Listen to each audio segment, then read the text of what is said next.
ಒಕ್ಕಲಿಗ ಸಮಾಜ, ಮುಸ್ಲಿಂ ಸಮಾಜ ಟಿಪ್ಪು ಸುಲ್ತಾನ್ರ ಕಾಲದಿಂದ ಕೂಡ್ಕೊಂಡು ಬಂದಿರ್ತಕ್ಕಂಥದ್ದು. ಆ ಸಮಾಜಕ್ಕೆ ನೋವಾಗಿದೆ ಅಂತ ನನಗೆ ಗೊತ್ತಿದೆ.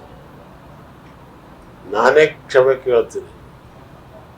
ಮುಸ್ಲಿಂ ಸಮಾಜ, ಒಕ್ಕಲಿಗ ಸಮಾಜದ ಬಗ್ಗೆ ಅಪಾರವಾದಂಥ ಪ್ರೀತಿ ವಿಶ್ವಾಸಗಳು ನೂರಾರು ವರ್ಷಗಳಿಂದ ನಡ್ಕೊಂಡು ಬಂದಿದೆ. ಆದ್ದರಿಂದ ಯಾರು ಇದರಿಂದ ಮನಸ್ಸನ್ನು ನೋಯಿಸ್ಕೋಬಾರ್ದು.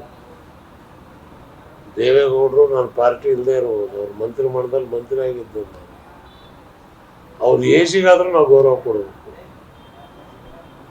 ಸೊ ನಾವು ಆ ಪರಂಪರೆಯಲ್ಲಿ ಬಂದಿರ್ತಕ್ಕಂಥವ್ರು. ಆದ್ದರಿಂದ ಇವತ್ತು ಇದನ್ನು ಕಾಂಗ್ರೆಸ್ ಅಧ್ಯಕ್ಷರು ಕೂಡ ಹೇಳಿದಾರೆ ತಪ್ಪು ಅಂತ.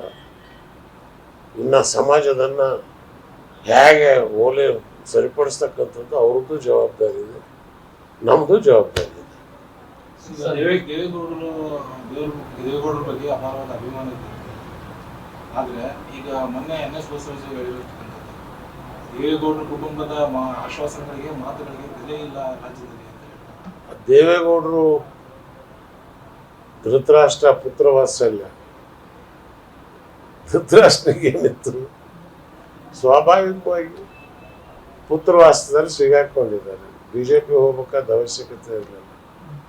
ಅವ್ರ ಜೀವನವಿಡೀ ಸಾಮಾಜಿಕ ನ್ಯಾಯ ಕೆಲಸ ಮಾಡಿದವರು.